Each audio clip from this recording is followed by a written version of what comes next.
Hello, and welcome to The Fool and the Philosopher. The Philosopher and The Fool. I helped install some heat pump units with our dad. Yeah. And first I want to talk about the good. Okay. So the really cool part is the house we were installing was for a retired judge. And the guy must be an art collector or something. Like, he had art everywhere. It was like a gorgeous house, really cool design. And how I figured out how he was a judge is he has a giant painting on the wall of himself in judge clothing.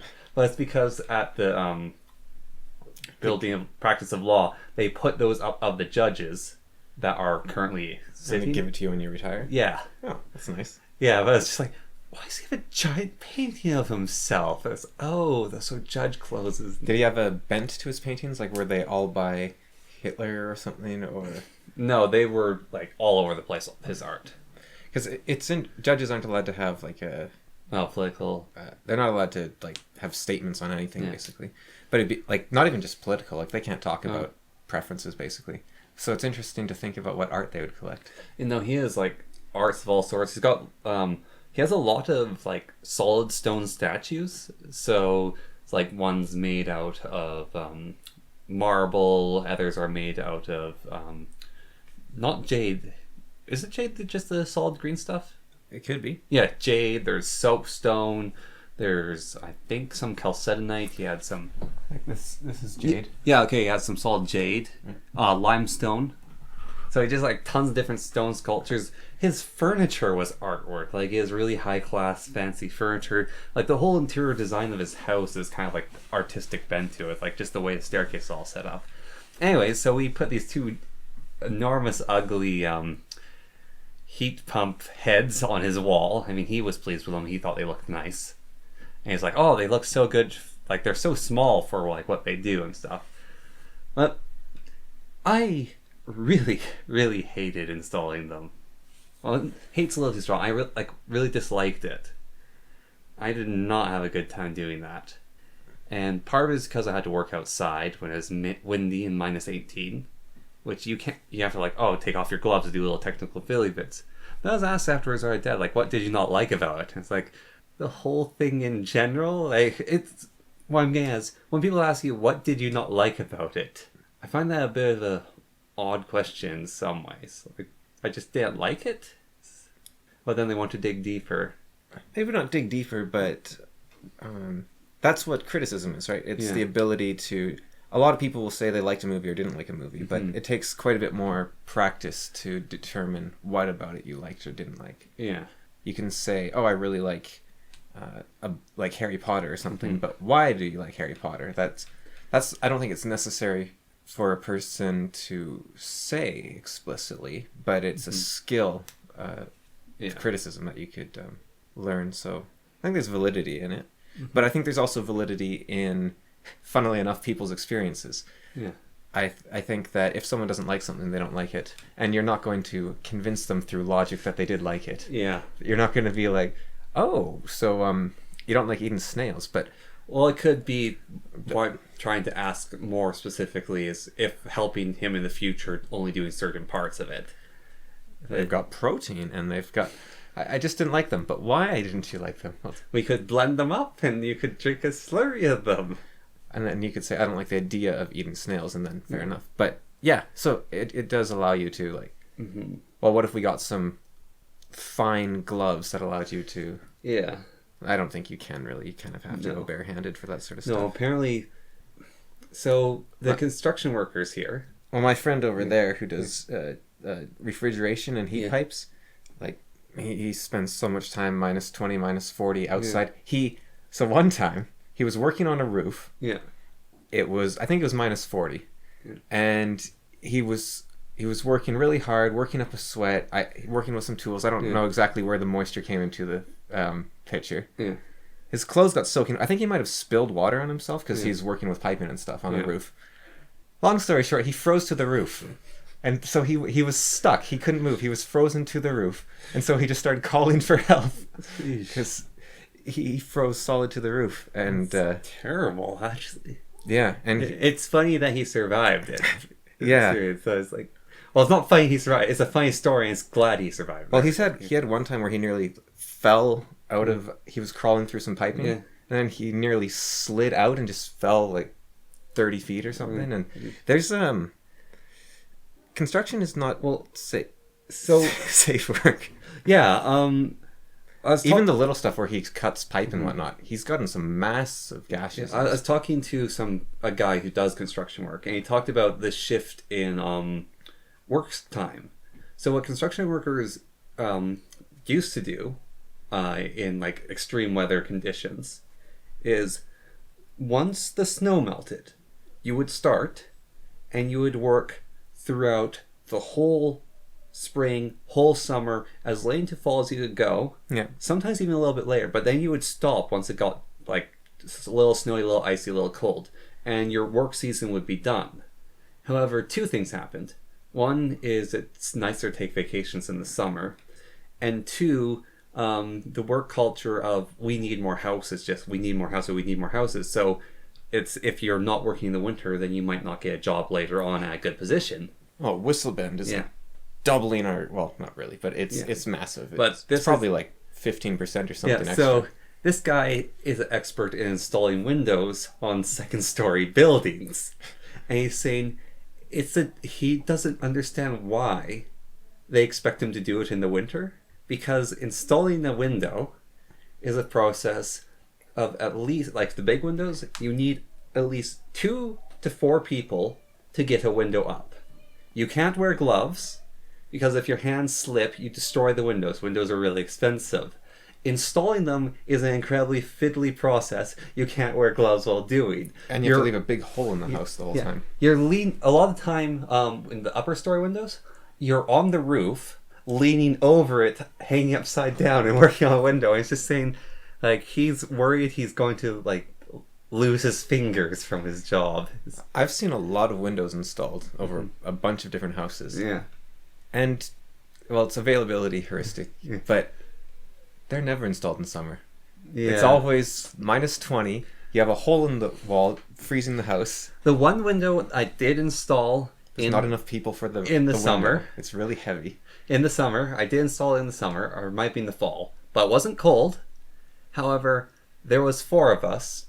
One of them being our dad. 2 of the other guys are construction workers, both very strong guys.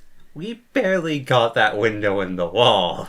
They're not light windows. No, it was the big window. Yeah, is when we were installing that with an Energy Star like 4-pane window.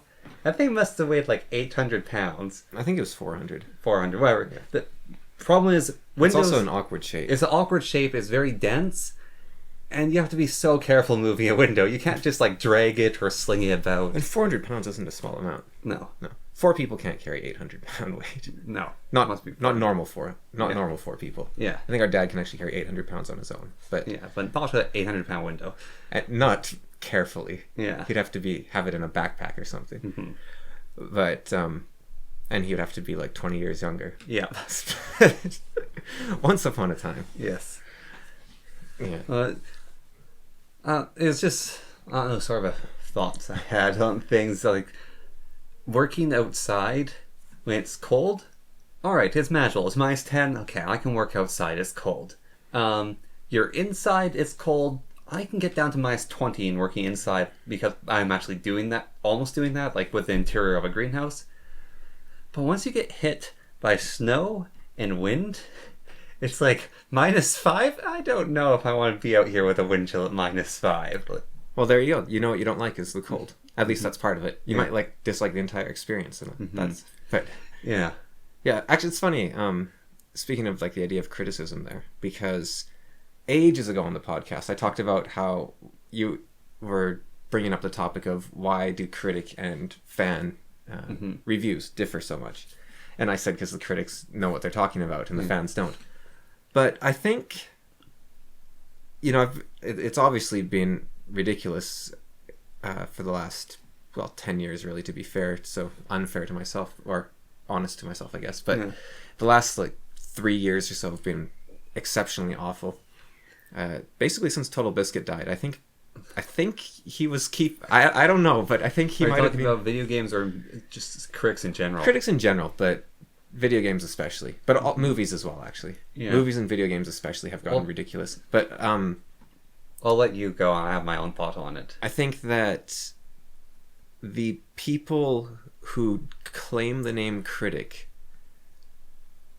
most often don't deserve that title. Yeah. So if someone like Yahtzee or Total Biscuit, let's say, your opinion differs with them, they are probably coming from a place of a deep understanding of the medium. Mm-hmm. Yahtzee, of course, is very biased to his personal preference, whereas Total Biscuit would talk more about just in general sort of stuff he liked. But places like IGN are famous for not giving negative reviews. Mm-hmm. And they don't really deserve the name critic because they don't... I don't actually know what they're basing... How much bribe money they get? Like, I don't know what they're basing their... But it's not even bribe money. It is a level of corruption, though. Well, the whole Gamergate thing was because there was an undisclosed relationship between a game developer and a journalist. Yeah, but it sort of continued. So, like a reviewer who makes videos to review. I mean, there's certain reviewers who... Like, Total Biscuit won't take gaming sponsors. Boogie doesn't take gaming sponsors. Because they want to, like, be crystal clear of that. But... the game review thing is, all right, it's not even money. It's we give you, the reviewer, the game 5 days early for free. Yeah. They're probably going to enjoy it. They get to review it. How they make their money is by reviewing a game, having people look at their review and getting the ads from people looking at that review. And so the game's like, and you need to get the game early to give it a review because you need that edge. Because tons of people do it. And so if the company blacklists you, then... Yeah, and if you don't give a good review, then companies are like, oh, this guy doesn't give good reviews. We're not going to give him the game early. And then... The really stupid part with that, like Total Biscuit, Bethesda wouldn't send him game reviews. Yeah. Warner Brothers wouldn't send him game reviews. Warner Brothers doesn't send anyone, I don't think. Yeah. Which is really unfair of them because they have several amazing development teams working for them. They don't need to defend them. Yeah. The people that made Shadow of War are excellent for Frostbite, I think they're called. Yeah. They're amazing at making games. And the people that make Batman as well, very good at making games. The Arkham games. And yet they don't give out review copies because they don't want negative reviews ruining their sales, even though these people know what they're doing. Well, it's almost kind of an honesty of, no, you get the copy when everyone else gets it. Like, I actually can respect that. I think it's... No, I don't. At all. It's not the reviewers are there to protect the consumer. And it's not... I guess that's a different way of looking at that. Like, Total Biscuit would talk about this a lot, where he gets games for free. He doesn't care. He gets more games than he can ever play for free. When you're in that world, it's your job. You're not thinking, oh boy, I got this free game, and it's affecting you. What's affecting you is the fear of losing your job, obviously. Well, V actually said this recently. He made a video addressing it. People are like, V, why do you keep playing AAA games? And he said, well, I don't like them a lot of the time. Sometimes they're okay, but I review games. That's one of the things I do. And I do it so you don't buy them and waste your money. I'm trying to save you your money because I make enough back from reviewing it that I'm fine. But I want to make sure that you don't have a bad experience. Yeah, and that's what a reviewer's for, in theory. So... you want them to get it up front because you don't want to rush to the store and get a game that's worthless. Yeah. And so it's very useful to have reviews. And I think that's the whole point of a reviewer, is to protect the consumer. But when they make their purpose to protect their own job, ironically, they actually become useless. Their whole purpose to protect the consumer disappears, and therefore there's no reason to support them. Yeah. And... I guess they just limp along long enough that they somehow... I don't really understand. Well, I don't... Like, people kind of ignore them on Rotten Tomatoes now. Like, the critical reviewers or the whatever they are. Like, they're ignored. And, of course, that means that we have to have the masses take the brunt of, oh, this movie's bad. I think there is a sense of fairness and anxiety and fear of missing out that allows these industries to continue. Because... if a movie gets terrible reviews on Rotten Tomatoes by the audience score, there's no reason people should be going and watching this movie. Yeah. Unless they want to just see a bad film, or they read reviews that say, "Oh, this is terrible. There was way too much violence. Well, I like violence, so I'll go." That's a legitimate reason to go. Yeah. But saying, oh, I want to go there before I don't want to get spoilers, or I want to go there, I want to be one of the first to go there.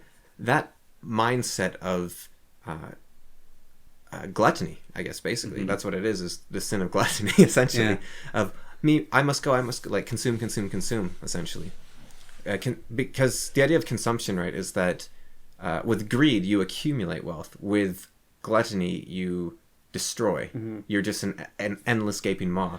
Yeah. And that concept is, I think, related to the idea of, oh, it's not fair that the reviewers get the game first. Potentially. I could be wrong there. But because you look at a lot of modern things like, oh, this game's only going to be supported, it was supported for 2 years, let's get the next one. Or a lot of people are saying, when's the next Smash Bros. Coming out? Or you see a lot of people are saying that there's no point in working on Skyrim mods anymore because the next Elder Scrolls game will wreck Skyrim. I saw arguments about Open Morrowind. Yeah. And trying to make a Skyrim version, and people said, well, it's pointless because it wasn't about that. It was about Beyond Skyrim and Skywind and Morrowind. Yeah. And a guy was talking about how these are stupid projects because they'll never be completed before the next Elder Scrolls games come out. Then people will lose interest in Skyrim. Yeah. But then, if you look... People haven't lost interest in Morrowind, or Daggerfall. I don't think people play Arena, just because Daggerfall is essentially a better version of Arena.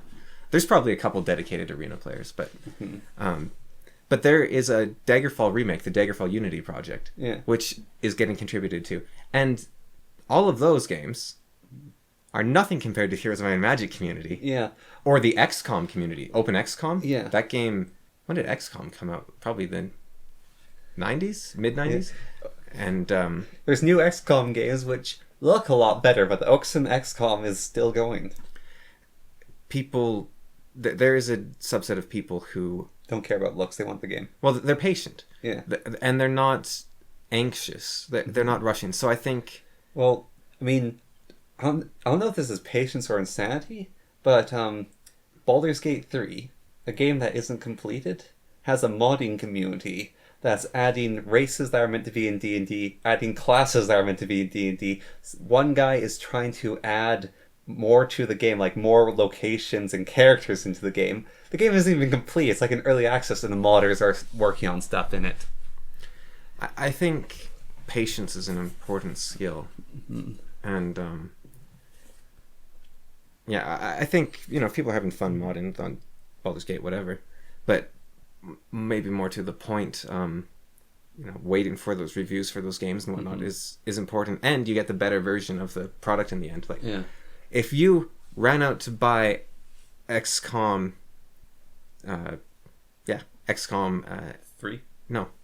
XCOM. Yeah. Earth Defense Force, whatever it's called. Yeah. And you played it, and you were one of the first people to do it, you might have missed any patches that came out.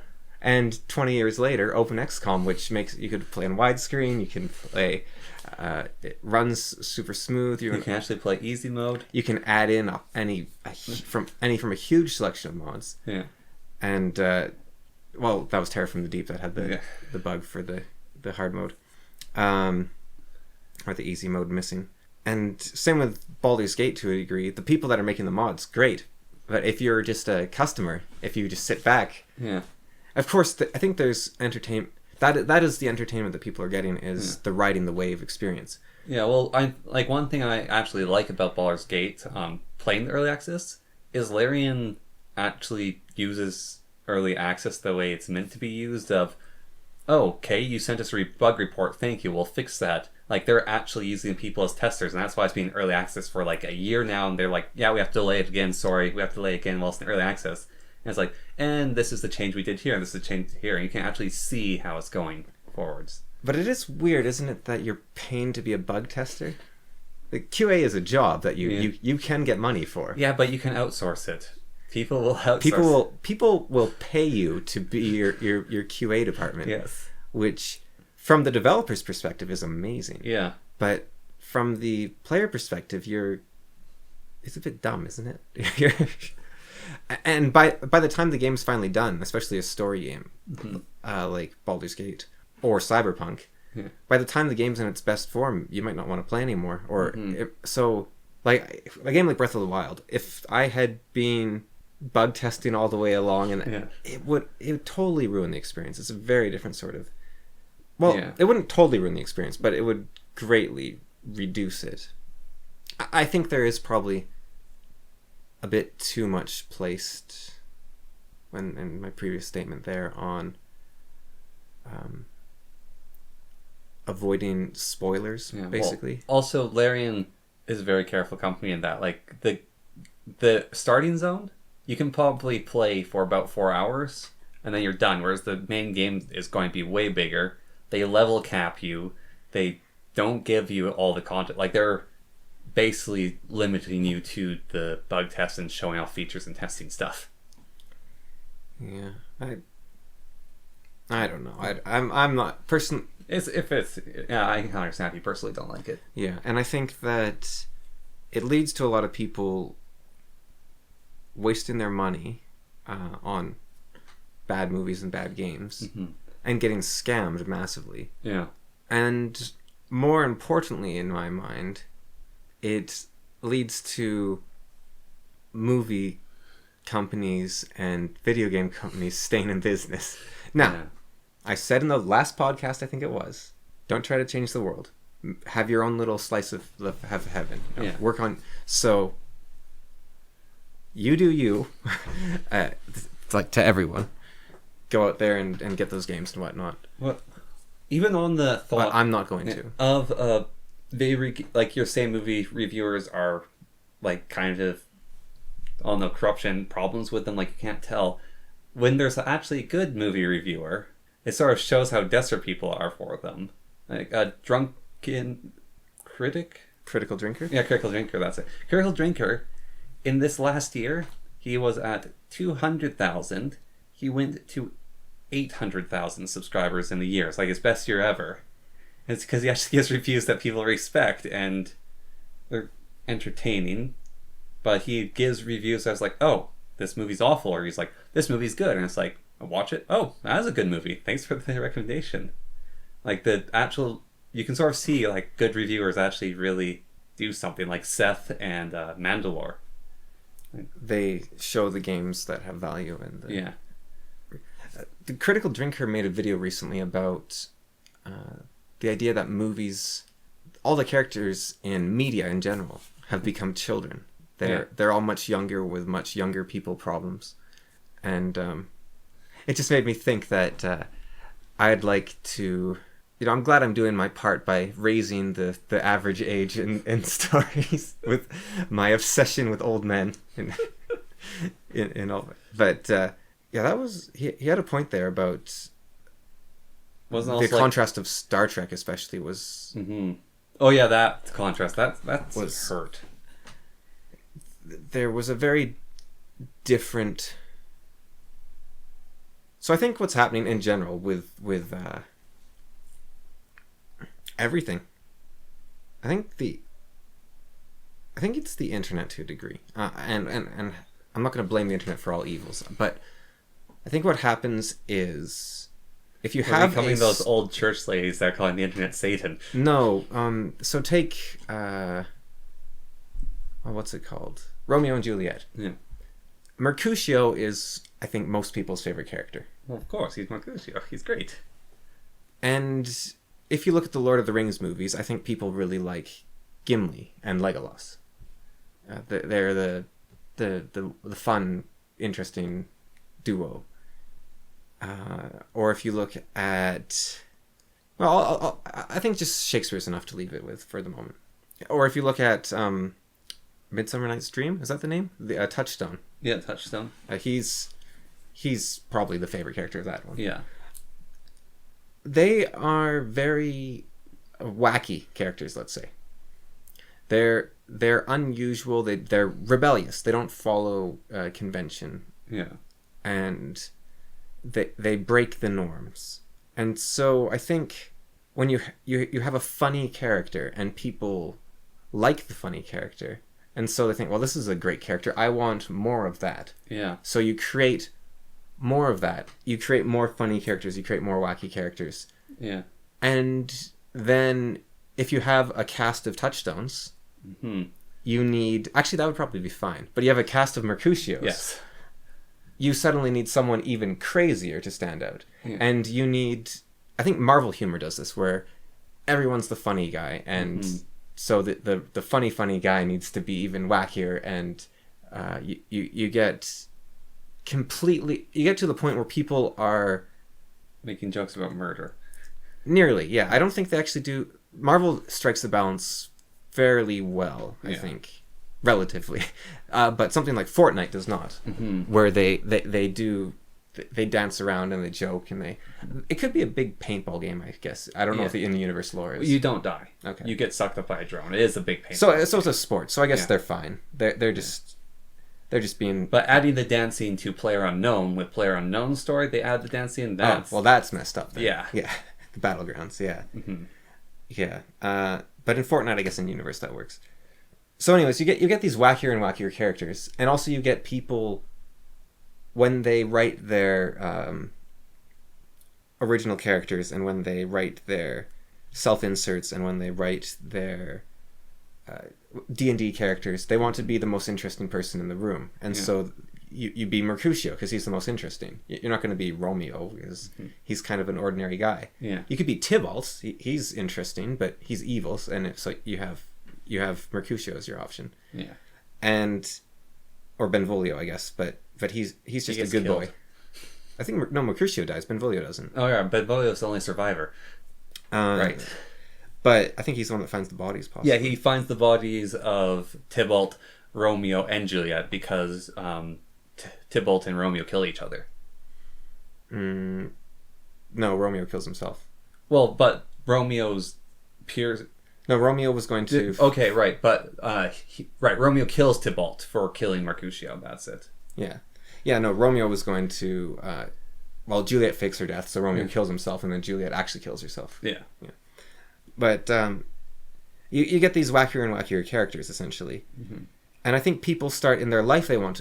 You notice on the news, every newscaster on the CBC or CNN, they want to be the comedian. They want to be funny. They're laughing. People just can't stop laughing. They've all become socially awkward hyenas. And it's because you want to be the funny guy, because everyone loves the funny guy. You read the book, you love the funny guy. You watch a movie, you love the funny guy. So I want to be the funny guy. I want my self-image to be the funny guy. I want to be the wacky one. People don't want to be ordinary. And there's whole movements at like the 70s of I don't want to be ordinary, I don't want to be conformist. Yeah. And you get these incredibly... Your characters suddenly... You can't have... So you have... Kirk in the original Star Trek is the emotional cowboy guy. Yeah. But in the new Star Trek, you're like, oh, well, Kirk's awesome, so everyone's going to be Kirk. But then Kirk has to be more so, and then, well, let's make everyone more so. And until you get to the point where they're all just a bunch of screaming children whose emotions rule the day. Because Kirk in the original, he was the most emotional, but that's not, I think Bones probably was, actually. But that's not saying much in a group of professional soldiers exploring the... Kirk was balanced by Spock. But both of them are reasonable adult men. They're not screaming chimps or something. Well, I think one of the really big examples is he talked about in Data and Worf. Basically, like, they're friends, but there's also, like, Data was a higher command, and so he told Worf off, like, I'm your commander, and then in the new one, like, Below Decks or whatever, it's like, I gave you an order, no, I'm going to disobey it. It's like, what are you doing? You're soldiers. Or not even soldiers, but you're in an organization that has ranks and respect, and if you don't have, the whole thing breaks down and it's a mess. And no one's dependable on you. Well, you have to obey the chain of command. Yeah. You can question your superior officer not in public, but in public you have to appear unified so that the whole thing remains cohesive. Yeah. Which is a lesson they taught in the original Star Trek. Yeah, and you have to do that as a DM. And in the new one, they just argue with each other and that's like... they jape and joke with each other. And of course the whole thing still works. Yeah. The whole system keeps running. But that's not real life. That's that's constructed. So I think video games are a great example. Miyamoto, when he created Legend of Zelda, Yeah. he wanted a game that represented going out into the woods of his home and exploring. Yeah. And he wanted to create a game, he said it would be like a little garden you could take out and play and then put away in a drawer for a while. Yeah. And if you look at, I forget his name, the creator of Pokemon, he wanted to create a game that represented his bug collection hobby. Yeah. So these people are creating experiences drawn from reality. Yeah. When you have the new Star Trek, so Star Trek was made by Gene Roddenberry, who was a flight attendant, I think. So not really a space commander type. No. But he wanted to create something based on humanity's future. Yeah.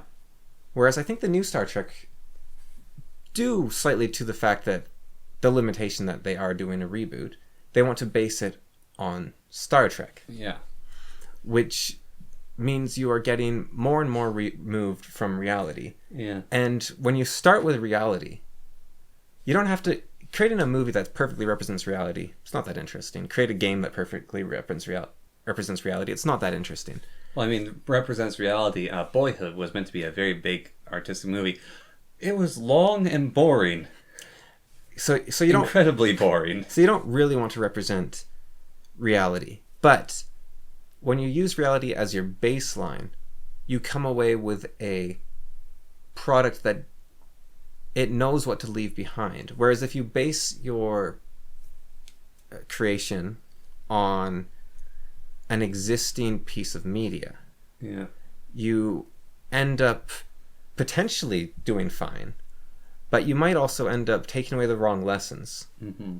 You might see the flaws as strengths or the divergences from reality as the issue and something else as the strength. So a lot of modders for Skyrim want to add better combat, more skillful combat, more like Dark Souls, more realistic combat. I've seen them used together, which...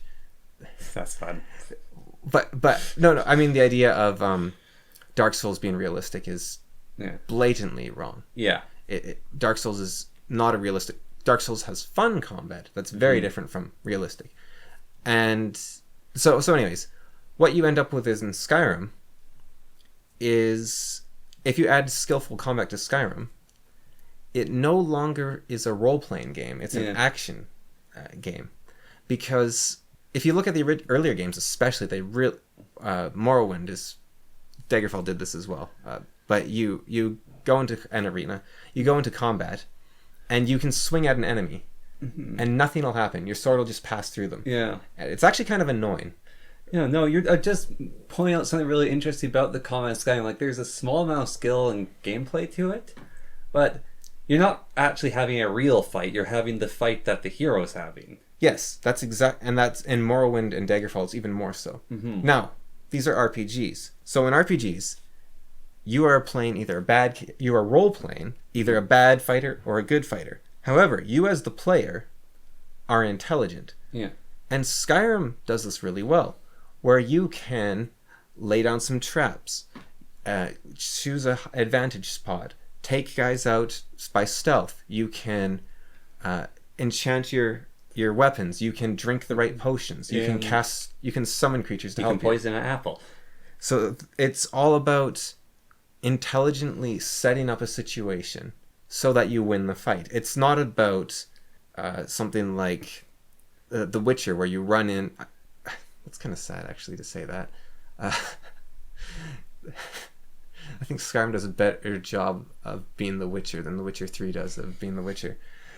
Because... I can see it, actually, yeah. Because Skyrim, you prepare, you get the right potions. The Witcher, you run into combat and... Well, the best Witcher game in the world is Battle Brothers. Yeah, I see. With the potions, you're preparing the right weapons for the monster hunt. Like, if we're fighting a lindworm, then we need guys with spears to poke back. We need big cleavers. If we're fighting one of the tree creatures, we need people with axes ready. You can prepare potions, so it's like, all right, these things mind control you, so we're going to get a bunch of potions of iron will, so we'll drink them when we're fighting these witches, so we won't get mind controlled. And that's another example of an RPG where you cannot click better to make the man hit. Yeah. All you can do is use your most skilled person to make the attack, and the other people not. So your intelligence of tactics comes into play, or preparation. Yeah. So people, if you wanted to make a game like Skyrim, but with good combat, you're missing the point. Mm-hmm. You're taking away the wrong lessons. And so Kingdoms of Amalur is a game people say is better than Skyrim. Because the combat is much more in-depth. You have a big hotbar like an MMO. Yeah. But it plays very on rails. The combat is amazing looking, and it's very fun. The chakrams are very cool, but you don't. So there's very few video games that actually avoid this problem, but a lot of video games have hills and mountains and elevation and whatnot. Yeah. But they all play like Pokemon, where you just have set lanes you walk down, and even if something's up high, you just walk around the invisible wall that is the cliff, and you come up. Yeah. Even the new Pokemon game, even though it's 3D, it might as well be 2D because you are limited to the same lanes. Yeah. Whereas Skyrim... Unintentionally. Slightly... Not entirely unintentionally, because... There are certain things you can't climb. Well, if you look at Morrowind and Daggerfall, you can fly. Yeah. And I don't know if you can fly in Oblivion or not. I'm not sure. But Skyrim, they took that away. And... All you need is a horse and you can conquer any terrain. But the idea, I think, was still there. Mm-hmm. Because Skyrim is about immersion. That's its purpose, is immersion. And if you want realistic combat in a video game, Skyrim might have some of the most realistic combat there is. Which sounds stupid, but its combat is fairly random, swingy, just as quickly as you can take the guy down. Fights come out of nowhere, they're over quickly, one side wins, the other loses, they're desperate short bouts. Yeah, now you'd have to play on a harder difficulty. If you're playing where your damage is taken away, then you're not really... I have a mod for Skyrim, which I need to tweak the number slightly so it applies to the enemies as well. Because currently, if I get hit 3 times, I'm dead. And the enemies take something like 20 hits to die, so I need to retweak the numbers. But it's like, combat is terrifying, and it's like, oh no, I can't get hit, I can't get hit, I can't get hit. Now, I wonder if that's fun. Because I've used a similar mod as well. But looking back, I wonder, is that actually fun? Or are you just making the... Well, I'm also have to remod my whole Skyrim, because... Maybe it is fun. It's fun for the playthrough I've done so far, but I'm going to remod my whole Skyrim to make it different. I think with Duck Game, we modded it a lot, right? Mm-hmm. And it was a different experience. What we were doing was we were playing Duck Game to see new things. Yeah. So the modding made sense because we wanted to see a whole bunch of new stuff. It's the same idea with Skyrim, where you mod in the Thomas the Tank Engine as the dragon. You just want to see something new, crazy. It's essentially an addiction, an addict chasing stimulation. Or to look at it more positively, it's watching some fireworks. Yeah, or exploration. Yeah. You're looking for stimulation, basically. Yeah, you don't have to be an addict. So we were playing Duck Game to see new things. Yeah. When we went back to Duck Game, without any mods at all, we found it to be quite a bit funner, because what we were looking for at that point was a solid, very replayable game. Yeah. And Duck Game doesn't need anything to be played over and over again. Yeah. A game that is a great example of that is Nidhogg. You play one game in Nidhogg, you've seen everything there is to do in the game. Yeah. But you can keep playing Nidhogg over and over again. I think fighting games are actually the most intrinsically motivated games out there, because it's not about seeing the new thing, have that sense of accomplishment. It's about the experience itself over and over and over again. I don't know if Arma's like that, because those games are purely self-motivated to do anything. Yeah, no, like, I think Arma's a very intrinsically motivated game as you well. have to survive, but then it's basically everything is motivation after that. And you look at a game like... Even Minecraft's a little self-motivated. Minecraft's massively self-motivated. Yeah. No, but you look at a game like Terraria, and it's about seeing all the new stuff. Yeah. Or you look at a game like... People talk about beating games, right? Yeah. Oh, I beat Subnautica. I beat The Witcher. You can't beat Minecraft. Yeah. You can't... I mean, technically, you could start a game, grab some iron, grab some diamonds, build the end portal, kill the dragon, and say, I beat Minecraft, that's that. But you'd be totally missing the entire point of the game. Well, very interesting actually on that. So, on YouTube polling, I basically say is Minecraft like the best, it's alright, it's like gave some options. And one guy commented, it's like, Minecraft's okay, but like the armor and weapon options aren't all that great, like the combat's not all that good, the bosses aren't all that challenging, and the dungeons aren't super interesting. But it's not Zelda. I was sort of taking a gasp by that partly. It's like, are you certain you're playing Minecraft? Like this isn't Minecraft. Like, what about building the dirt house? What about building like the water fountain? The just messing around with things and... Yeah, when I played Candyland, it was alright, but it wasn't very scary. Like, it's not what I'm looking for in a horror game. It's very weak. Yeah. I just keep drawing these cards and going down a path. It's surprising when I get a double green, but it's not scary. Yeah, where's the fear? Where's the thrill? I think it is very important to critique something at what it attempted to do. Yeah. If you want to have an honest criticism. Now, you cannot enjoy something that did what it wanted to do very well. Like The Witcher wanted to be a story, I think. Yeah. And it does that very well. They want it to be The Witcher is one of the few games where your choice is a choose your own adventure multiple choice game that actually works as well. And even then, like, it barely No, it doesn't. I don't think it does. Or it doesn't promote playing again. And... No, if you go to a place before you were supposed to... So, I went to the lair of a beast before I was supposed to know the beast was there. And the beast just isn't home. Oh, okay. Or I killed a bandit camp to rescue the prisoner. That would be an RPG with story that's getting created with elements written, but as a story written following the path where your choices, going through that is, I think, what it does. But it doesn't, because it doesn't railroad you. It needs to if it wants to achieve that, because The Witcher is actually... They made a terrible mistake making it an open world game. They should have made it a linear game, because it is a horrible open world game. Yeah. They shouldn't have tried. They failed utterly in that, and they should never have tried.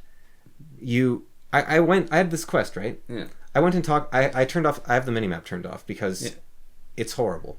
And I mean that it's really, really effective, but it's horrible. So I went and talked to an NPC, and he said, you need to find out where the village elder went.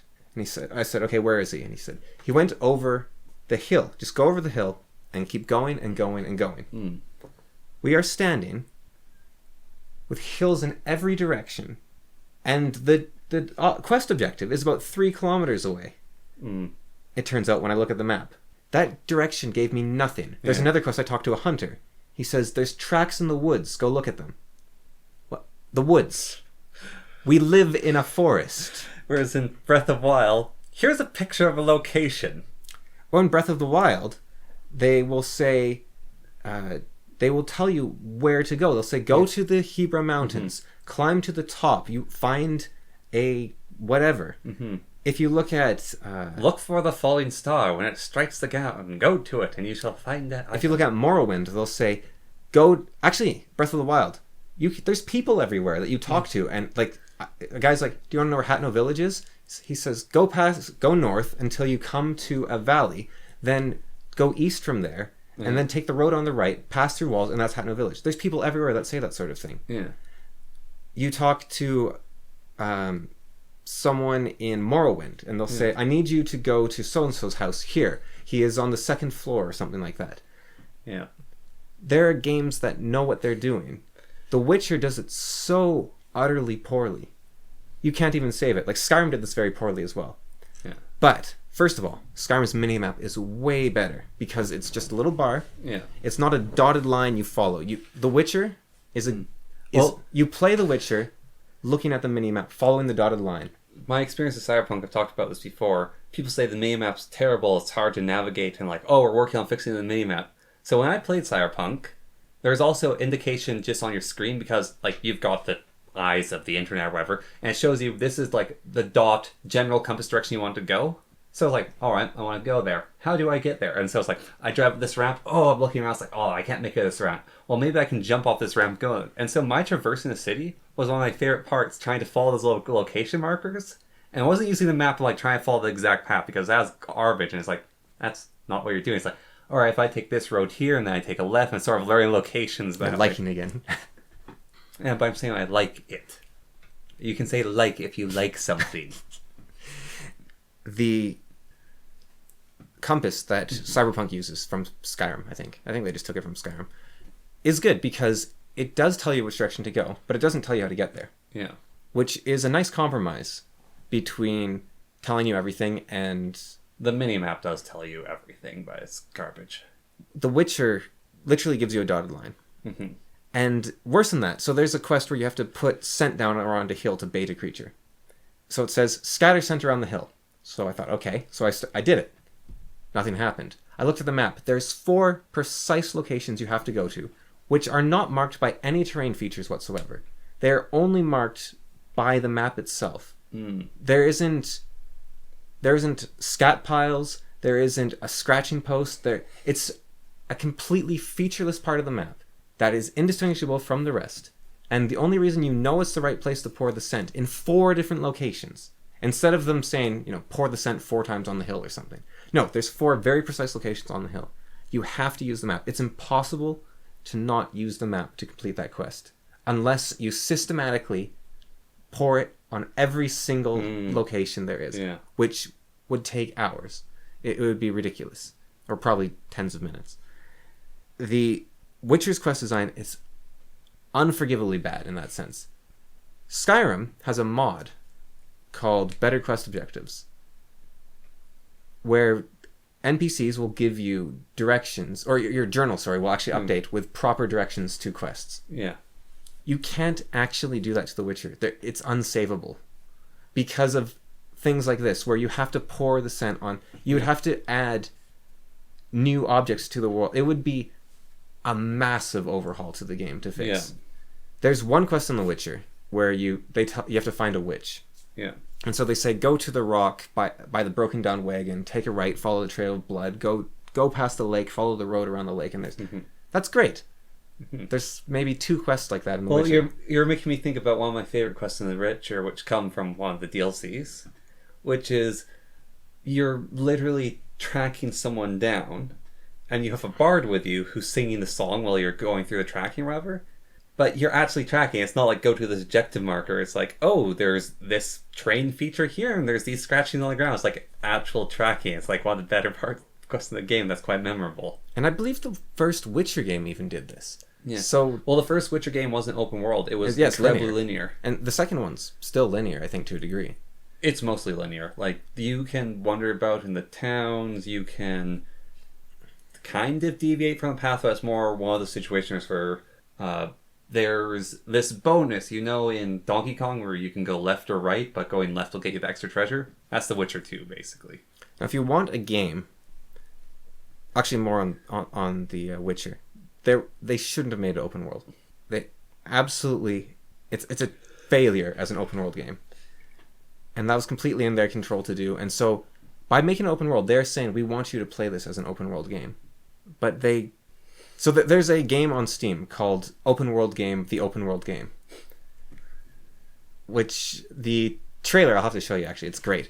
It shows someone playing some open world game, just a made up one.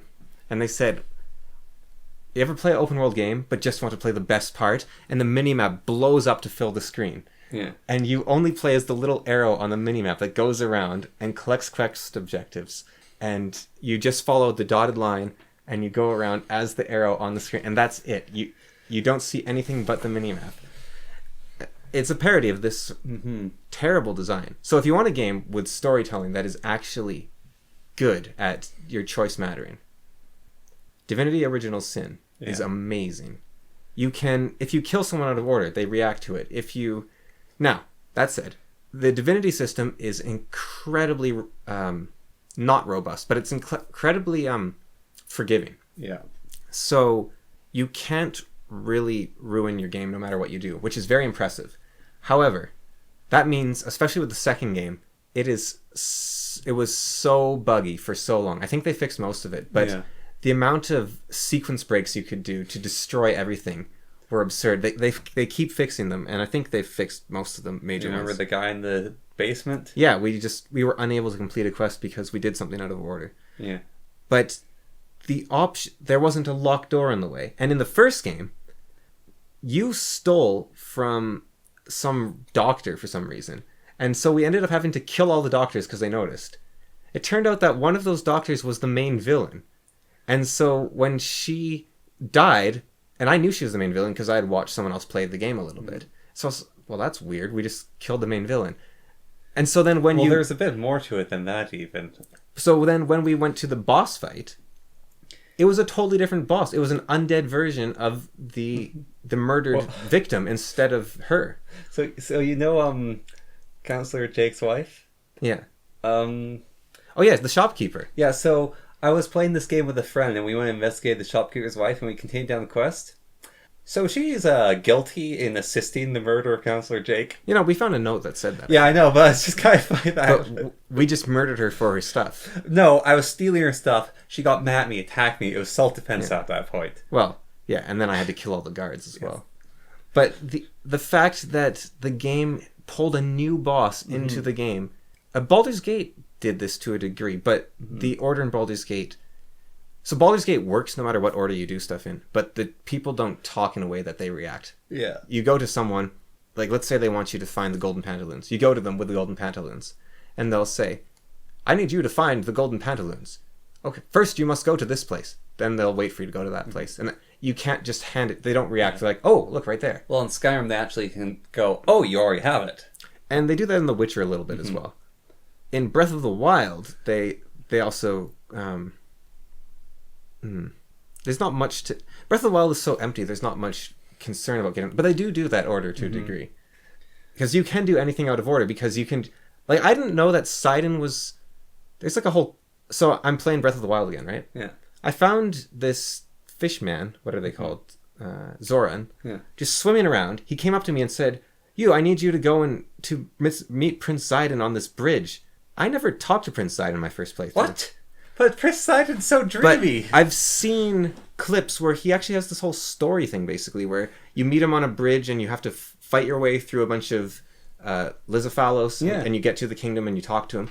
I was just drinking stamina potions and climbing a mountain through the rain, got to the top of a mountain, and saw the Witch King's city laid out before me, this glowing place in the darkness and the rain. So I just hang glided in and talked to this giant whale man, and that was that. And this was after defeating the 2 divine beasts, and I'd never even seen the elephant. The ability to do stuff out of order in Breath of the Wild is phenomenal, but Divinity Original Sin actually has writing to account for all of it, which is amazing.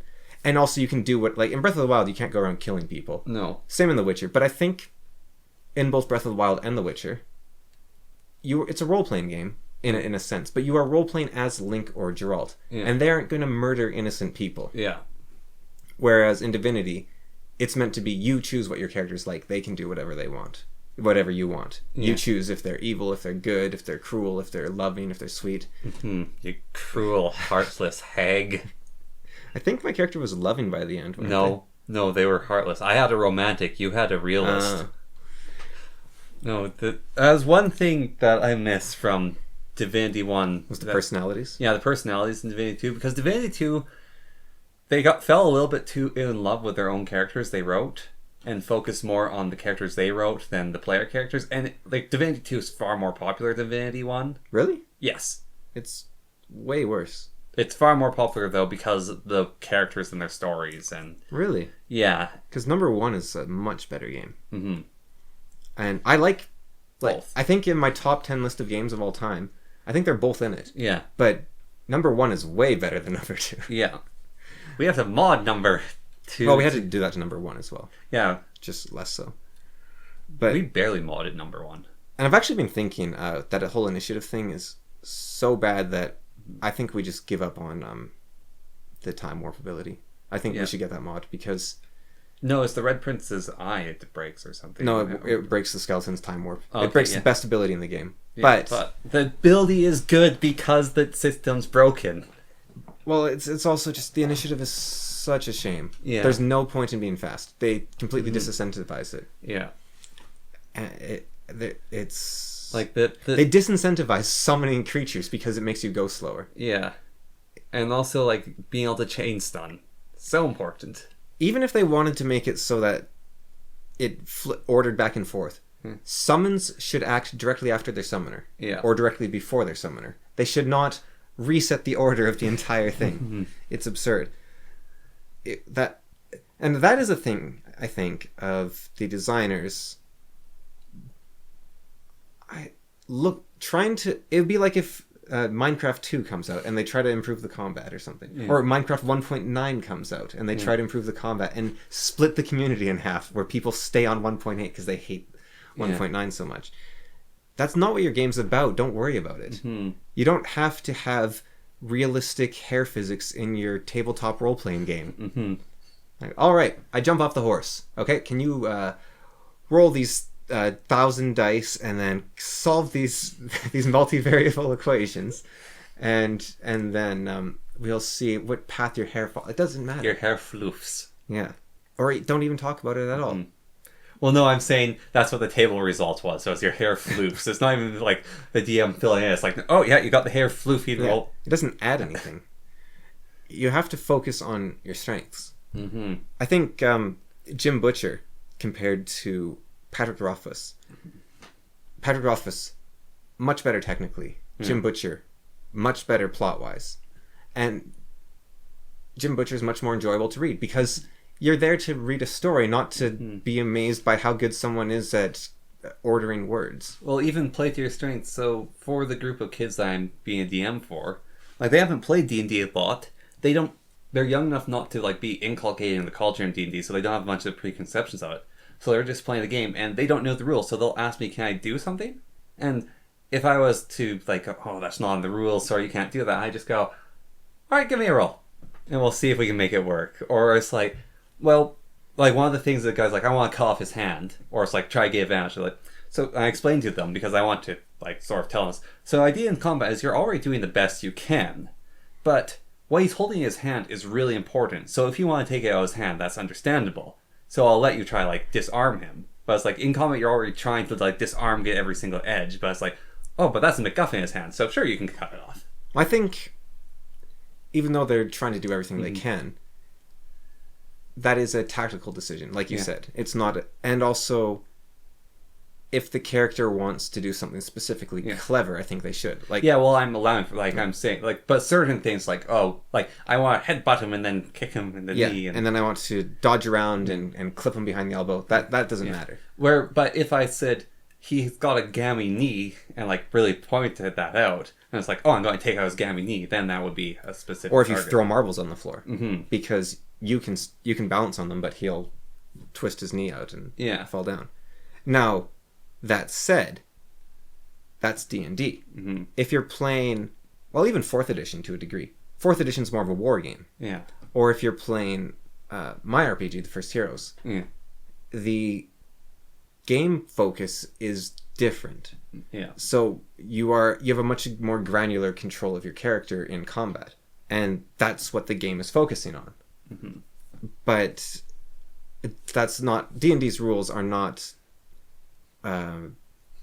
you can't expand upon D&D's rules in it. You'd have to rewrite the combat to a large extent. There's something very interesting I also noticed about the 2 core books of D&D. We have the Player's Handbook and the Dungeon Master's Guide. Neither of those are called rule books. I think that's actually very important in their name. They are the guide and Handbook to D&D. There is no the rules. So Gary Gygax, when he created D&D, he said he wanted it to be a toolkit for making your own game. So, yeah, I was really thinking, like, there is no rules, really. It's like there is guidelines, and it is the wisdom of someone who's gone before and figured out a lot of the difficult things. And so I think it's very similar to modding Duck Game. Yeah. We can add in a gun or a map to Duck Game that'll make the game better. But we could also add in something that makes the game worse. So what do? We just sit around and do nothing? That is staying in the Garden of Eden. Yeah. But eating the apple of the Tree of Knowledge, that is modding the game. Yeah. But the knowledge of good and evil. But then you take on the risk of responsibility of ruining everything. Yeah. You can make everything better, but you can ruin everything. And so what the Handbook is it's the it's a priest basically guiding you down the path towards righteousness. Yeah. It's saying this is how you go before. This is how you be a hero. This is how you can expand upon your experience. I have been here before. I cannot tell you the answers, but I can tell you how to find them. Yeah. So for Duck Game, you could say something along the lines of, more isn't better. What you want is... Maybe I don't know enough about Duck Game to say. Yeah.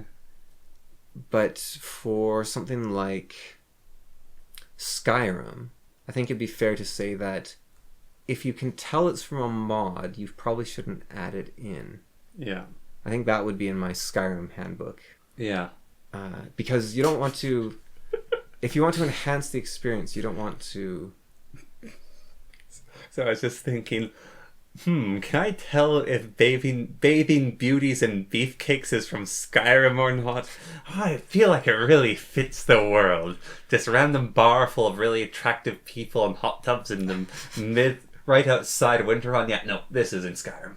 And I think there is... I think it's also acceptable to have your moments of fun. It's a game, of course. But... And to explore. But if you wanted to create something to go back to again and again, there would be a different mindset. Yeah. So one thing I noticed when I was watching Mr. Samuel's streamer was he added a mod, but he didn't want to research a bunch of the stuff from the mod because he wanted to do a playthrough with that mod alone, just to look at all the stuff, and he didn't want to spoil it. Yeah. Which is a very different mindset from how I play RimWorld. It's not about seeing everything. It's about having a cohesive set of mods so I can play a game. And if I research those things, it's because I need them. Yeah. But he is playing to see new stuff, and that's how he plays. He adds a bunch of mods to see new stuff. It's always about seeing new stuff. Yeah.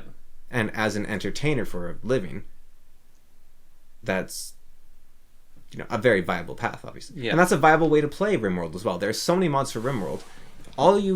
You could spend all the time you play in RimWorld just looking at new stuff. Mm-hmm. You could do the same for Skyrim. You could say, I want to see what the Forgotten City is about. I want to see what this is about. I want to see what this is about. VCMI for Heroes of Might and Magic as well. I want to see what this new castle is, and this new castle, and this new castle. That is a way to play, just exploring them out. But another way to play is to say, well, Cove is really good. I'm going to add that. And then I'm just going to keep playing the same game I've played for years, but just with that little improvement of Cove. Mm-hmm. I'm just going to keep playing the same game I've played for years, but they nerfed some resistance out of the game. The idiots. Yeah. Necromancy was destroyed. And diplomacy. Now, that said, when I was playing Heroes of Might and Magic 2, I decided I'd try to abuse diplomacy, and holy cow, you can. The overpoweredness of necromancy from Heroes of Might and Magic 3 is so pervasive, it bled over into Hero Song. And necromancy is overpowered in... What's Hero Song? Sorry, not Hero Song. Know that game where you run around with the little dudes and it's like the real time Heroes of Might and Magic? Hero's Hour? Yeah, Hero's Hour. So the necromancy number 3 is so overpowered, it bled into Hero's Hour, and necromancy is broken. Like, Spiff made a video on that. It's like, I don't understand why this specific kind of game has necromancers, because it's cool, but they are never balanced. It's very hard to balance an ability like that, because It's a snowball ability. It's literally a snowball. And the problem with those is that to implement them in a fair manner, they seem incredibly weak. And they don't just seem incredibly weak to the developers. They will seem weak to the players for years. Yeah. Until it'll take years before you realize, wait, if I go all in on this. Yeah. So, for example, in First Heroes, I have an issue in the game where strength, you nearly, I think you get like about 50% stronger for every point you put into strength. So you can lift 100 pounds, then 150, then 275. Like, it's crazy going into strength. You go into Constitution, or I changed its name to Endurance now, but you can take hit after hit after hit. Yeah. You go into Dexterity, and you can just attack a bit more. Unless you go all into Dexterity, don't wear any armor, and have the fastest weapon, and suddenly you can kill an entire army in a single turn. And so you had to address that, didn't you? Well, I can't really, because... Well, isn't that the problem with Reginald? He all in on Dexterity and using a knife, and he doesn't have armor, and his whole combat is going first? Yeah, and that was the problem the creators of Divinity Original Sin 1 had. Yeah. Was people were just going... It turned out that if you went for initiative, you... Get the cast of stuns first. And then you win the fight. Yeah. Now, the solution to that, I don't think, is to remove the system that works for 90% of the players. Same in Heroes by Magic. I don't think you should nerf Necromancy for those 90% of the players. Yeah. Now, you might come up with something clever that works, but if you reduce Necromancy to the point that only skilled players can utilize it, but they can't break the game for themselves, that just means that the non-skilled players aren't going to use it, because it's not fun, it's pointless. Well, I think one of the things they lost in between number 2 and number 3, one, Necromancy wasn't as strong number 2, but they actually took out the Crusader.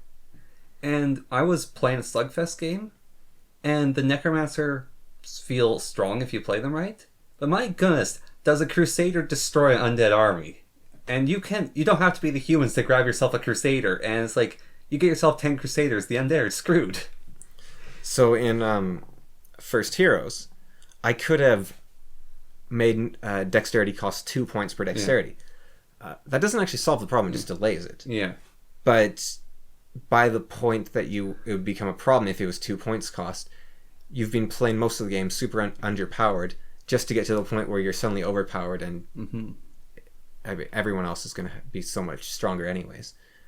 So it's very hard to change without totally overhauling Dexterity, probably breaking it apart into movement and attacking, something like that. Which might not actually be a bad idea. But what I ended up doing was I left Dexterity as it was, but I made it so that the more you attack in a row, the more likely you are to accidentally disarm yourself or break your own weapon. Yes. And I mean, we even experienced that with the critical failures with him. So I think doing that is I'm not going to toot my own horn, it's clever, but it's a third option rather than leave it as it is or nerf it into the ground. Yeah. So for Necromancy in Heroes by Magic, I think what they could do is make Crusaders available to every faction somehow. Yeah. Or make a creature hut. Yeah, but even like make it guaranteed almost. So you could have. Well, there's like creature huts that are basically always on the map. But you could have a building in your town that's like it could be like the Paladin Chapel, and you can put one unit in there. Yeah. You know, Artifacts from number 5, I think, where you give a unit like a potion or something. I don't remember how it works, but you could do something like that where this unit now does double damage. And they kind of have that. They have Holy Shout, and they have Dragon Slayer. Yeah. But Undead Slayer might be more important, because the dragons are actually decently balanced. Mm-hmm. Well, Undead Slayer would be so nice against the Elder Vampires. Actually, Undead Slayer would be the way to do it, I think. Yeah. Like, forget Dragon Slayer. Dragon Slayer isn't that useful. Mm-hmm. Like, black dragons are very strong, but you're not going to... They're not nearly as much of a problem. As a swarm of Elder Vampires. Yeah. Or a swarm of skeletons. Yeah. Or... Liches, if the person's got the entire set. But an ability... So, double the power of Holy Shout, and add a Undead Slayer spell to the game. Yeah. And that is kind of the issue. You see it in Warhammer as well, where demons and undead have items designed to kill them. Yeah. Which, it's because you need it for... Warhammer is a little weird because it's like, oh, undead seem so bad, and they have this thing that can like utterly destroy them. And then when you realize, oh, this is how you play undead, Thank goodness there's these items to destroy them. You just stand there and summon skeletons behind their archers. And you shoot them with and you stop all their charges with blobs of skeletons. And fear. Yeah. But to play the undead properly, I think, is to be very passive. Yeah. Slow, creepy. Yeah. Similar to the dwarves. So there are solutions to the problem, but it's very hard to balance things that get out of control in such a small manner. Yeah. That's why when First Heroes, when I created magic items, both you and Jonas were really disappointed. You looked at them and you're like, these are pathetic. Like, what's? But I knew that if I made them even I basically designed them so they can't be exponential. But in order to do that, they have to look really lame. Well, haven't I abused them with someone? It is still possible to become very powerful with them. Well, I thought I did that with someone. Like, I dropped all his stats into magic items right away. I don't know. Maybe. I think I've done that in testing. But it's intended to allow you to do that. I want you to be able to do that. I just don't want you to be able to double your power with every magic ring you make or something. Yeah. So instead, you have to trade 2 powers for 1, but it's in a more... So I was just thinking... Need to get some perks for a character that makes them better at forging magic items, then I can make my 1 ring. And it's still probably possible to get out of hand. Yeah. But it's very hard to balance those things ahead of time. And the thing about diplomacy, though, which it does make this tricky, is it'd be a shame to nerf it for most of the players, right? Yeah. But it's so easy to abuse that you can ruin your own experience just by accepting it at all. Yeah. And it's the same with Dimension Door. You can ruin your experience by using Dimension Door. So those are things that, maybe something needs to change about them. Mm-hmm. But it's a shame because some players might really be able to do whatever they want. Yeah. And I think that's, in Worms, you choose your loadout at the start of the game. Yeah. And every time I start up a new Worms account, because, new computer, download Worms, every time I go, okay, I'll start on Expert, and then I'll remove these 3 items. Yeah. Okay, I start playing. I do a fight. I realize I never used the bazooka. I was just using crazy, wacky weapons the whole time. So then I remove a couple more items, and I play, and I'm like, I never used the bazooka. I just use crazy, wacky items. And I keep... It's amazing. There's no items left, and then I just use crazy, wacky items, and I don't use the bazooka. And I have to remove more that I didn't even realize, that 1 dynamite I left behind was all I'm going to use. And so Worms gives you options. Yeah. I think options are good and bad. I think that they're nice because then a player can say, well, I would really like to... I think Darkest Dungeon does it the best, where there is options for Darkest Dungeon. You can turn off all sorts of stuff, like the corpses appearing and whatnot. Yeah. But you have to go into the menu, click on some random button, and then there's another button. Really? And you have to click on that button. So there's all the options, but you can't actually change any of the options until you click another button. And that button says... This is not the way the game was intended to be played. Mm. So you have to very explicitly state to the player, this is not what you're supposed to do. Yeah. But here you go. And I think that's the best way to do it, because I was thinking about this in making First Heroes, actually. Yeah. I don't want to create options. Like in D&D, it says you can roll for your HP or you can set it to max. Yeah. You're brand new to D&D. You and your brother and your 2 friends, you're like, let's play some D&D. Okay, you be the DM. Sure, you all read the rule books. Okay, so it says I can do this or this. Mm-hmm. You have no background to know which one's the better option. Yeah. You shouldn't give players options out the gate like that. Almost, I think I've been... Tell me what the best version of your game is. Board games do this a lot, where they're like, here's our variant, here's our expert mode, but which is the most fun version? Well, when I'm DMing for this group of kids, again, so I've been doing this thing where... So some of them kind of get the game a bit more. It's like, oh, I want to play this. I'm going to do these things. But other ones, it's like, okay, it's your turn. And it's like, what are you going to do? And you give someone that. Like, what are you going to do? They just sort of go like, what? Because you have every single option in D&D. Yeah, and they can't see anything. And I have tables and stuff set up. I'm using Tailspire for them and showing them. So I started going basically, what's the most likely things they would do? But they still can't see anything. You can see the history. You can see the relationships. They can't see anything. Even if you have a map, they can't see anything. Yeah. You need to say, all right, a man walks up to you and he said, as I'll give you this money for this, and you also hear that the Duke is looking for mercenaries to hire, Well- and you go, oh, okay, Well, I'll talk to the man. I've been basically like even just when they're in combat, it's like, do you want to run over and like hit the guy? Do you want to help your friend up? Do you want to just sit in the corner? Because sometimes they want to take that option of, oh, I'll just stay in the corner. Don't want to get involved. Every detail a DM states Yeah. is a story hook, whether the DM wants it to be or not, Yeah. because the DM is the only one that can add to the world Yeah. by nature of the game. So if the DM says you're walking down the road and you pass a mill and you pass a pond, that mill and that pond are now story hooks that the DM has to be prepared to use. Yeah. Otherwise, just say you get to your destination. Yeah. Because the players, they're blind until they suddenly see a mill and they're like, okay, we'll go to the mill. Yeah. And that's a very important part of the game. As being a DM. Yeah, well, so in the map designer, I'm actually, with the little map designer I have, I'm kind of doing that where it's like, I'm putting down some objects, and it's like, well, there's 2 chairs here. They could be decorative, but there's 2 chairs here, so there's got to be some people staying in them, and these guys are going to do this. So I'm like, when I build the map, I'm actually going like, why is this here? But I think even a map does nothing for the players, I don't think.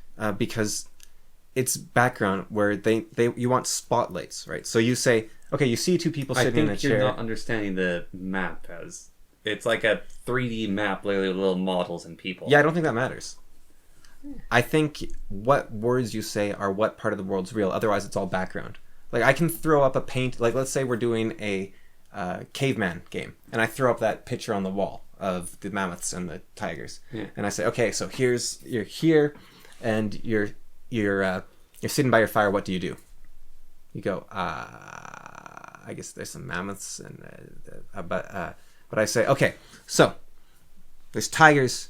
There's saber-toothed tigers. They're going for your family, but your tribe is starving, and the mammoths are nearby. So I've shone 2 spotlights on the things existing in the world. Now the players say, okay, we're going to go to Spain and start a dance party. They can still do that, but I have now given them points of interest. Essentially, Yeah. I've given them lights. So I think the world is background. Yeah, I can see that. Yeah. Now you DM a lot more than me, so Yeah. of course take that with a grain of salt. Yeah, well, that's why I say I can see that.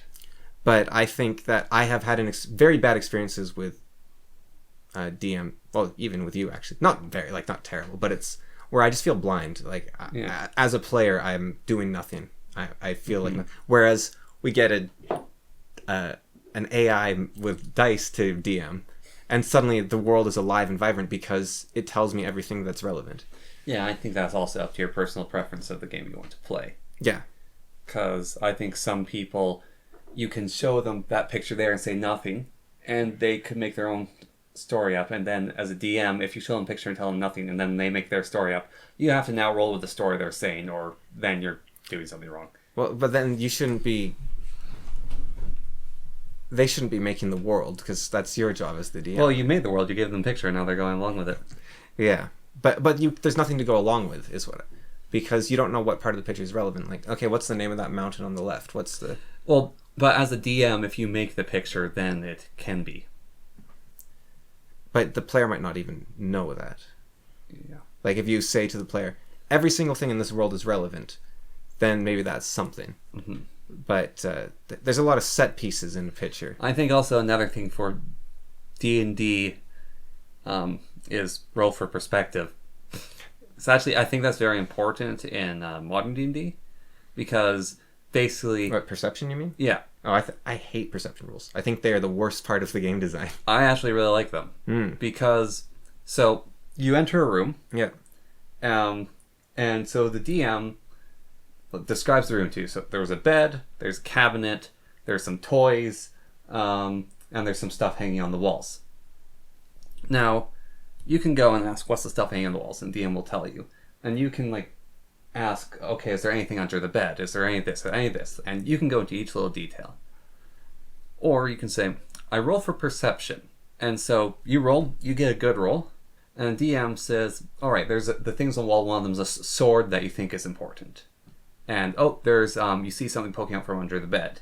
And so basically, rolling for perception is, what does your character notice in the room? Or it's, what do you not get to see because you rolled badly? What are you forever lost? What have you forever lost because you rolled badly? There was an But experience sometimes there. you don't see something in a room and you miss it. There was an experience there that you now don't get. Yeah, well, it sucks for you. I mean, there is no benefit to. So if a video game has a perception stat, Yeah. you have to put all your points into perception, or you're just missing parts of the game. Well, I mean, if it's important for you to see every single part of the game. No, you are missing part of the game. Yeah. It doesn't matter if it's important or not. You are missing something from the game. You are getting a less complete experience. You missed the invisible stealth orc that's going to stab you in the back. No, you missed the ring that was under the pillow. You missed the secret door with the room with the treasure. Yeah, but so perception is you can roll to perceive the. How I do perception, how I think it should be rolled, is you can roll to basically be handed the perception, or you can go and tear the room to shreds. But it allows for the DM to describe the room while having hidden stuff in it that can be found. But if the person doesn't want to, so say, look for a thing, they can roll for perception to see if they can get it. So, do you remember we were playing a game of D&D with someone, and there was a church that looked like that they had been to the day before, but they came back and it was in ruins.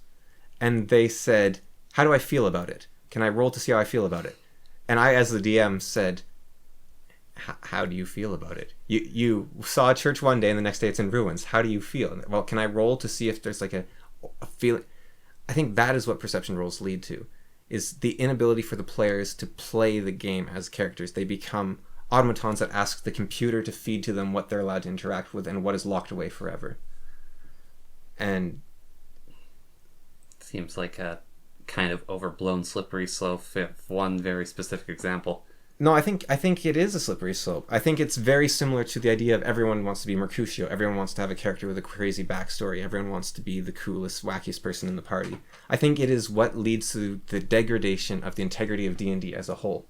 Like, it's one of the things that leads to it is perception rules, and the other things are people wanting to be wacky and unique. And perception rolls are also to figure out if someone's sneaking up on you. Yeah, no, I think those are better when you say, okay, am I surprised or not? But when it comes to, okay, what a perception roll is, okay, roll to see how many items I'm not going to tell you about existed in this room. Roll to see how much of the game you don't get to see. Roll to see how much of my world I will not share with you. Not gonna lie, sometimes if someone gets a good enough perception roll, I make something up to give them. Well, yeah, definitely. But that's not what the players see. The players, the entire world exists if you're a player in that world. Yeah. Like, you can make up... There's nothing in the room until a player gets a good perception check. You can do that as the DM. Yeah. But the players, the world is real, right? Because they're existing in it. Yeah. And so, I think there's a very big difference in a game between a perception skill and a loot drop skill, a luck skill. So if you can put points into a skill, enemies drop 10% more gold. That is very different from you find 10% more items in the world. They're the exact same results, but one of them is I'm missing stuff, and one of them is I get more stuff. And so maybe D&D should have luck stat instead, almost. Well, but even then that goes for, so there's history checks and religion checks. So you say there's a giant carving on the wall. And as a DM, for whatever reason you're insane, you wrote up 20 paragraphs about the carving on the wall if they get a successful religion check. And all of them fail a religion check. And so you say, oh, it's just nothing there. Whereas, how I DM, one thing, I'm not going to write up that whole thing, but carve on the wall, they see the religion, they roll a 2. And it's like, well, you don't get anything out of it religion-wise, but you're pretty certain that you could go and ask this guy about it, and he'd tell you what it is. Yeah, that's a good way to do it. And so, like, if they get absolute failure, it's like, okay, you failed, but you might be able to find it this way. Yeah, well, you should give them another option. You shouldn't restrict them from finding things. But if you're looting the princess's room in the hour before you have to run away forever, and you don't get to find the cool ring of +2 whatever because you didn't roll, you're just missing out on an experience. There's no, well, if you talk to this vendor, he'll have one of those rings on him. I mean, you could do that as the DM because you have absolute power. But the players want verisimilitude. They want to live in a real world. Yeah. And they don't want just stuff appearing. Yeah. Or if it is appearing, I think they want to know. So you can say to them, look, your perception roll will make stuff appear. Yeah. But then that feels very weird, and so you might want to say, all right, roll for luck. I think now I could be wrong, because again, when you create something from a game rather than from the world, you say, okay, here's a problem that needs to be fixed. Maybe that isn't the problem that needs to be fixed. Maybe that was the thing that the game just worked. It might not be perfect, but the game worked. And now you're focusing on the wrong problem, like how 4th edition focused on combat, when 1st edition combat is actually really fun if you do it right. Yeah, well, I think the biggest thing that... I think there's too many dice rolls in D&D, actually. I think the biggest thing that Weirdly. 5th edition suffers from... Well, there's 2 things it actually really suffers from, and one caused the other. One is... Oh god. So a guy made a video theory of D&D suffering from capitalism, and I partly agree with it. And the other thing it suffers from is popular meme culture of D&D. Well, yeah, so we have to go, actually. Yeah. But I'll just wrap that up with... I saw a phrase for 5th edition, which was absurd. Uncommon magic item. Mm-hmm. There should not be classifications of magical items. Yeah. They should all be unique magic item. This is a magic item. This isn't... It abandons the entire concept. I have to say the intro. No, concept of D&D, of a world of mystery and magic. Yeah. And yeah, so we have to go now. So bye.